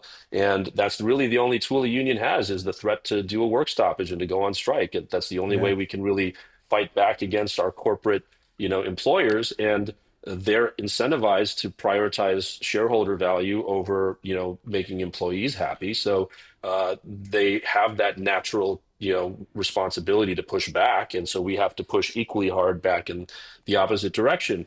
And so the only way you can find what you think is reasonable is by the brain trust. And so that's why we have all this incredible staff of attorneys and people who've been on multiple negotiating committees, like Duncan, who's been involved with the organization for 25 years. Like he's been a part of all of these things as general counsel and now as the national executive director. But you have all our other staff that have been through so many negotiations. And so they do the analysis, they crunch the numbers, we bring our ideas to the table, we hash it out together, and we put a package together. And then we all look to the staff and we say, we think this is reasonable. Now you crunch the numbers and tell us if we're asking for too much. And our staff came back to us at the beginning of the process and said, everything that you have on this list is defensible, is reasonable. It's not asking for too much. You'll remember that Duncan said when he did a press conference when we went on strike that the studios could have signed on the bottom line and not seen any difference in their profits. Like what we were offering was Yeah. so reasonable, especially after 43 years of not striking that contract and having things woefully behind. And so when we as an organization say that from the best of our knowledge, with decades of experience of people who've been negotiators on this committee as members before, as well as our staff who've been around for decades, the fact that we think this is defensible means like we're going to go to war for this, right? And so to end up in a place where you end up settling for, let's say, 16, 17% of what you all agreed was reasonable at the outset is freaking brutal, right? Yeah. And in a lot of cases, you're asking yourself, like, have we done everything we can reasonably do to try to get the most from for our members? And the answer to that question for me was no, that we still had a lot of tools up our sleeve, or a lot of tools that we could use to get more for our members, but our negotiating committee as a whole decided it was time to end the process. And so that's when they voted up the tentative agreement and took the deal that they did. I think we left our greatest asset unused the entire time, which was to activate all of our members and the fact that they're some of the most recognizable faces on the planet to call for consumer boycotts, either a general boycott or a targeted boycott against one Yeah. platform, and just say, okay, everybody cancel your Netflix, subscriptions, or everybody cancel your Disney Plus, or everybody cancel your Amazon Prime accounts, and just call on the AFL-CIO, which is 15 million union members across so many unions in the United States, as well as all of the fans and the supporters of us as artists, all of the people who Right. support our careers, and saying, hey, if you're a fan of me, I'm asking you to do this to help my union win against what is unfair Yeah. business practices going on. We never pulled that trigger. We never used the one asset we have over every other union, which is the celebrity and the influence of our members over the culture and over people's Ab- beloved connection to entertainment. Absolutely, and that was the time, because I think what I felt during the strike was it really leveled the playing field. Everybody was kind of in it together, and like you say, like there are competing interests between people who are just working actors and that's how they make their living, and people who are desperate to book a job. But during the strike, I found that everybody was in the same boat and everybody's together. And if I The public was on our side, all that stuff. absolutely, Like we totally could have done that. It's not like the industry came roaring back anyway, and we were going Yeah. into the Yeah. Christmas holiday where it yeah, wouldn't have affected employment for us to be out there for another month or two. We yeah, had members signing letters that were open letters with thousands and thousands of signatures saying "Stay strong." One of the big problems we have with that whole process is that when you go to a W&W and you present a proposal that you want to hopefully be taken up by the negotiating committee, that's it. Then you have no idea what the negotiating committee is going to decide, what the package looks like. yeah, All you see is what comes back after the negotiation when we say, here's what we negotiated. But you have no idea where we started to end up where we did. So you have no frame of reference of like, this, you should have stuck with this or this. yeah, Why did you yeah, go yeah, all the way to this, exactly, right? And exactly, so yeah, the lack of transparency about that whole process is really not helpful because Yeah. it robs the membership from being able to know whether they're being well served or not and to be informed about the whole thing. Because, we can say, hey, we want revenue share, then we come back with a streaming bonus that's like the smallest, stupidest thing. It's like, I know. that's not why I walked in Non-existent. circles. You know what I mean? So all right, kinds of AI, like so many people were completely under the wrong impression about what we were doing in AI. They thought we would come back with really strong protections against AI yeah, instead of yeah. we coming back saying, hey, feel free to replace us with synthetics and non-human characters with CGI as much as you want. Like that's not at all what we talked about. You know what I mean? Yeah, yeah, Like, yeah, yeah, yeah. so Absolutely. anyway, it's you can tell I have no passion about this subject No, I, whatsoever. I, I love it. I Well, love I it. You've mean, been so forthcoming about it and so yeah. generous. But I just wanted to ask you, to be remiss, I know we haven't got a ton of time and you need to go and we want to be mindful of your time, but I would love to just hear about the process of you getting your first series regular role and how that felt. And, Oh yeah, yeah. We're know, getting to the what, chosen right now. Yeah, this is great. what that process was like for you, obviously having it as a goal and then achieving that. And was there a lot of, uncertainty during the process or was it fairly easy and natural? And No, it was very easy and natural. It was like I got an audition from my agent. I did the self tape for the first round. I got the call back in person with the director at the casting director's office a month later for a different role. And then that's the role they ultimately offered me. And I ended up shooting the first four episodes in the fall of 2018. And then we got enough money to shoot the second four episodes of the first season in the summer of 2019. Then the pandemic struck, which like set us back a little bit. But then, yeah, we went back to production in 2020. And yeah, it's been 7 years so far, and we've got one more season left to film next year, and then that'll be it for this show. It was always envisioned as a seven-season show. It's the first time I've been a part of a series like this for as long as I have as a series performer. It's a huge ensemble cast with so many amazing performers that we've all kind of grown up together in that role, as being on a show with this kind of impact. It's nothing less than a miracle, life-changing, humbling, completely altered my life forever. And I'm just so grateful. And my focus is on telling the best story that I can. And it feels the same on set as it did in 2018 with no money in the middle of a Weatherford, Texas kind of recreation of first century Jerusalem as it does now with 500 million people watching our show around the world and having our own like set that we built from the ground of a turn of the millennium, Roman city of Capernaum that's huge with huge sound stages and all that.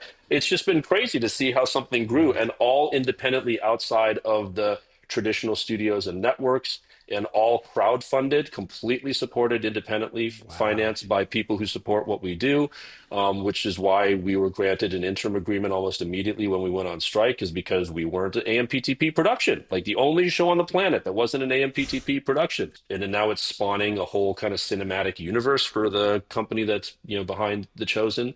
Um, it's just been a dream come true. I spent the last 6 months traveling to Italy, to Utah, to Texas, where I am right now. And then now I'm getting invited to do speaking engagements where communities are bringing me and other cast members out to be catalysts for putting their differences aside and just say, hey, how can we bring people of different faiths together to just focus on love and unity and service and all this kind of stuff? Like, it's a dream come true, and I'm just so grateful. But I also say, like, I did the work to be ready when this opportunity came to me. Like, Yeah. my work ethic, my infrastructure, like when I got the self tape, I knew exactly who to ask to help me prep. And she worked with me for hours on that to make sure that we did the best work. And I had the self taping setup already dialed in from years of doing that and my casting experience and whatever. And then because I'm a psycho, I brought her with me to the callback, and we ran stuff outside the office before I went in. Wow. So she was outside That's the great. office running stuff with me moments before I go in the room, and did it with Beverly and Dallas and, in the room. I've done that countless times where I will take somebody with me to a lot to an office so that, I like, love that. I'm Yeah. not just going cold waiting in the waiting room. Like, I'm running that stuff with somebody That's moments before I great. go in the room. That is a great idea. Yeah. Or I'm I'll gonna. call somebody on the phone when I'm walking around outside the trailer or something. I'll run lines with somebody over the phone. Yeah. That's a great idea. So, just some numbers for The Chosen, because it really is a phenomenon. The crowdfunding campaign for The Chosen was one of the most successful in history. $10 million was raised among 16,000 investors. So, that's a case study in itself. 175 countries translated in 75 languages. This is all Mhm. outside of the studio system. I believe that there were some moments where it was put in theaters. Oh gosh, no, it is put in theaters. Every season now Yeah. we launch in theaters, Oh, and every which is season is in theaters. I didn't know that. which That's is awesome. insane because we're the only television show that starts in movie theaters, and because it's a television show and it's put in theaters, we get residuals for that. If you shoot a Right. movie as a SAG-AFTRA member, the exhibition is in your initial compensation. You don't get Yeah. any box office, money from that. Like, you already got that in your initial compensation, unless you're a celebrity or a star and you negotiated Right. back end points or profit participation or something. But because it's a TV show that's moved into theatrical exhibition, we do get residuals for that. Then we go on to streaming, and then we go on to CW where we get the broadcast network residuals as well. So it's like this insane combination of, like, all these ways of exhibition. And actually, every penny our show has ever spent was crowdfunded, either through Wow. donations through Come and See, which is the foundation that was set up to make sure that we didn't have to interrupt production. Like, they underwrite the show so that if we're Wow. short on crowdfunding, they'll stopgap it so we can still keep going. Okay. But our budgets have increased every year, so I guess in the aggregate, we've got to be in the neighborhood of 300-ish million dollars that has been raised to produce the 6 seasons that we have so far. And every Amazing. episode is free for everyone to stream for Completely free. free. There's Yeah, no paywall. I mean, this is the first year that we are a Amazon Prime exclusive streaming show, I but saw just that. for 90 days. And then after 90 days, it goes on our own website and app, and people can watch it for free no matter where they are. And they don't even need Fantastic. an email address to sign up. Like, it's completely free and easy for people to watch. So Amazon was like, fine, doesn't matter. We'll take the 90-day window. We want to be the exclusive initial streaming platform for you That's pretty guys. revolutionary.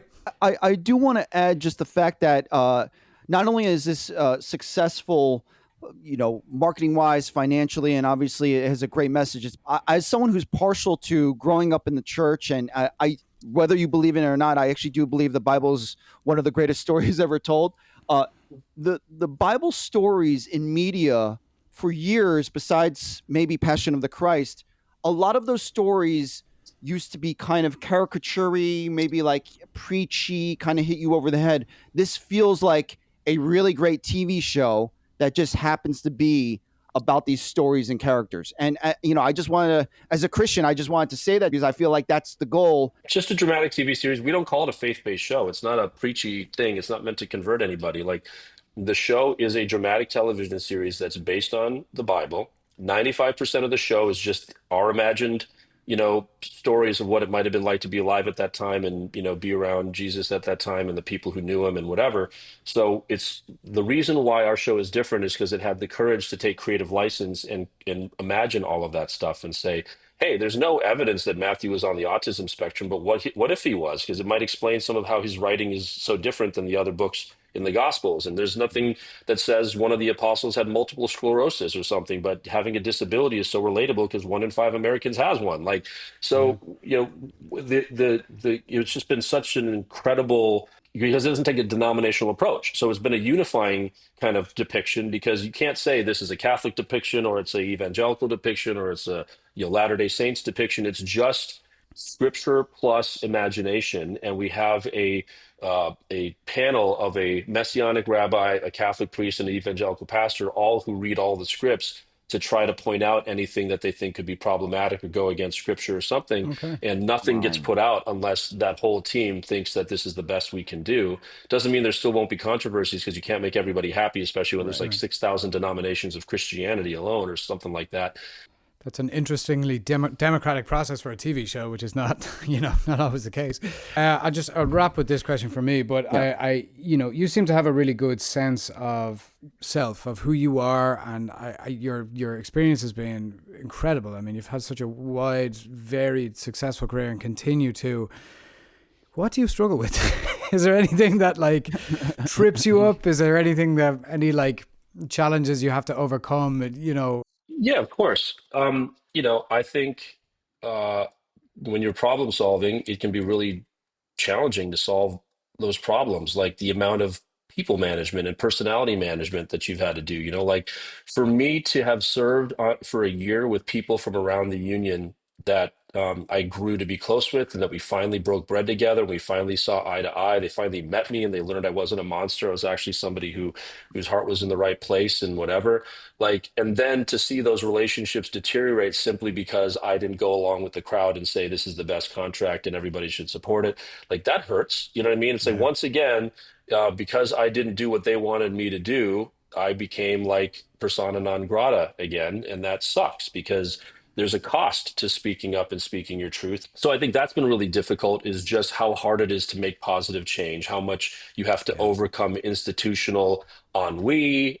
One thing that's also been tough is I've been such a hard worker focusing on solving problems in my career. I would have thought I would have had a family by now, but that's the next phase of my life, is to focus on my personal life, not just on my professional life. Yeah. But that's something I always said, and I think other people say this too, is I'll have a family once I have a certain amount of stability that I can support a family and kind of focus on that aspect. So I've made such a sacrifice in my life of time and energy just working and not focusing on my personal relationships as much. But one kind of like, hidden gem that I would say for everybody to avail themselves of is a video by Mark Rober on YouTube called The Super Mario Effect. It's something I Okay. make all of my students watch. But essentially, what he says in that video is we don't want to play a video game where it's just, you just walk across the screen and you win. Like, that would not be a fun game. We love games that challenge us, and you try and you fail and you try again and you strategize, and it's fun to figure out like, ooh, that's how you solve this puzzle. Ooh, that's how you do this. Or look, I'm getting better at this. For some reason, we feel like our success in our industry should be more like the first. But if it was that way, we wouldn't value it. We wouldn't Yeah. value it if you just sign up and here's your career. Like, then everybody would do that and it would just be complete chaos. No, we actually, the fact that it's a challenge is a feature, not a bug. Like the fact that Yeah. we value it because it takes so much like courage and strength and commitment and problem solving and creativity and support from other people and collaboration and all these things, that's part of what makes it so damn fun. And I agree. so if you look at life more like a game and setbacks as like learning opportunities to learn how to do it better next time, then you almost can't lose. And so I used to sign all my letters or all my backstage articles that I would write.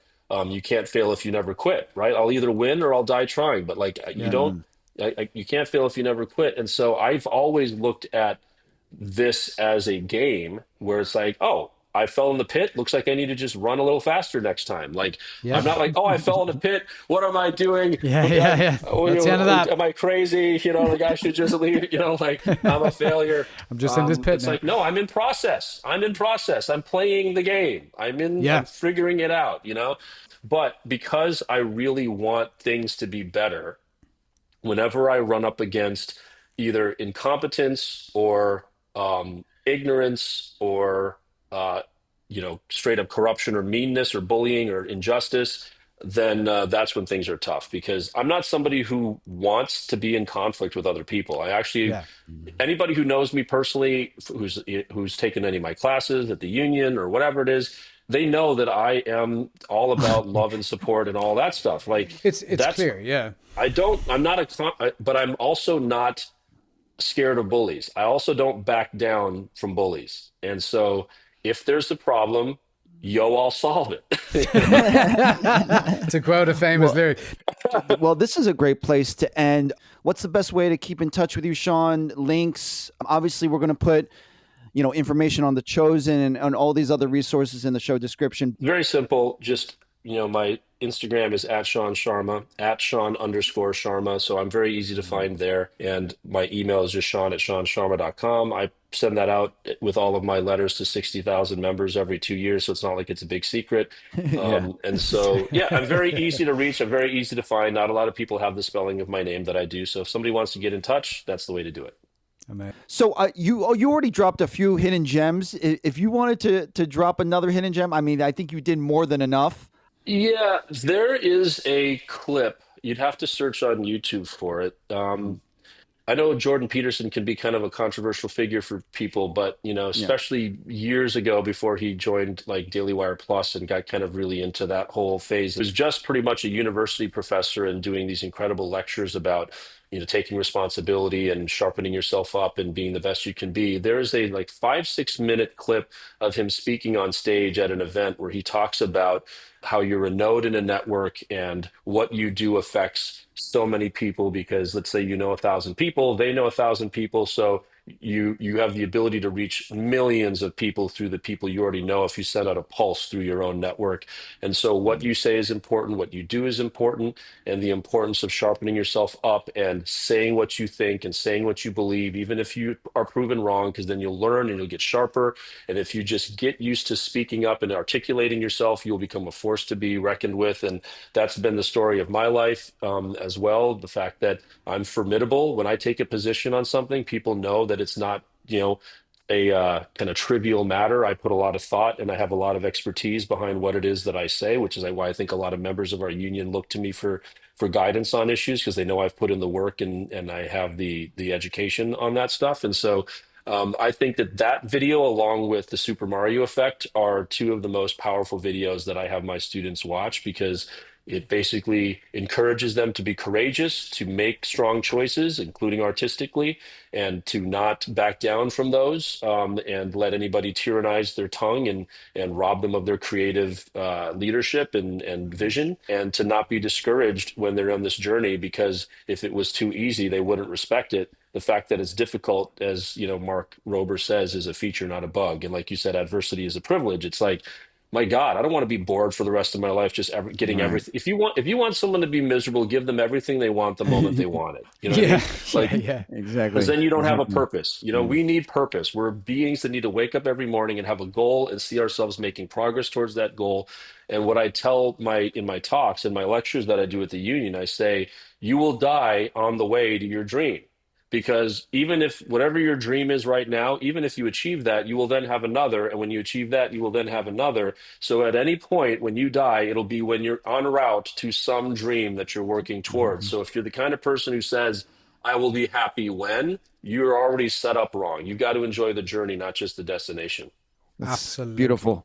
Well put. Absolutely. So Ekan, you got one? I was going to say, we'll do ones real quick. Usually our guests come up with better hidden gems than we do.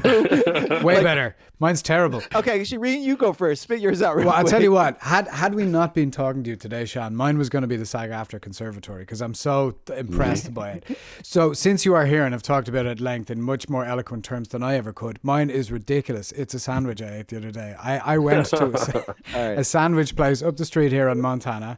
The sandwich place is called Breadhead. There's a few of them around.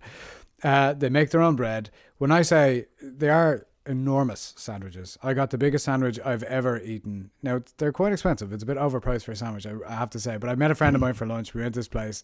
So I was like, give me the full one. The full one's massive. Most people just get a half. And the guy goes, oh, if you get a full one, you can take half home. I was like, brilliant. I ate the full sandwich. I didn't eat for 24 hours after it. That's how big it was. And it was delicious. Well, funny. I'll spit one out. And Shaan, you spent some time in New York, so you might enjoy this one. So I have another restaurant hidden gem. God damn it. Yeah, we just do this. I don't know if you've been to Delmonico's. Have you been to the steakhouse in New York? I have. Yeah. Oh, okay. So it's not hidden to you, but I went there for Restaurant Week. So Restaurant Week is, it's a special deal. It was great value. I was blown away. Delmonico's started in 1837. A dessert called the Baked Alaska was coined when you know the story. When U.S. purchased Alaska, and it was a joke, they created the dessert, Baked Alaska. They used banana ice cream, apricot jam, because those were the ingredients that were available, and they haven't changed the recipe since 1837. Anyway, those are our hidden gems. Not to steal any. Which pale in comparison to yours. No, that's great. There's a restaurant not too far away from us here called Prime 115 in Waxahachie, Texas.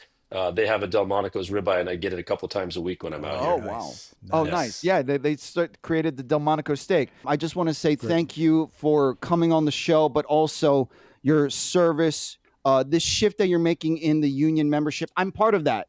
I'm one of those who wasn't engaged at all, and now I'm feeling that there's so much work that we can strive for, and also working with other people. I'm very grateful for everything you've done, and thanks for coming on the show. Yeah. So you're making great content. I think I reached out to you and I said, keep it up, man, because that's the kind of fun stuff we need to keep people excited about learning, is for you to take complex things and make it really fun and easy to digest. So keep up the great work. Appreciate that. All right. Thank you. It's been wonderful. Really appreciate you.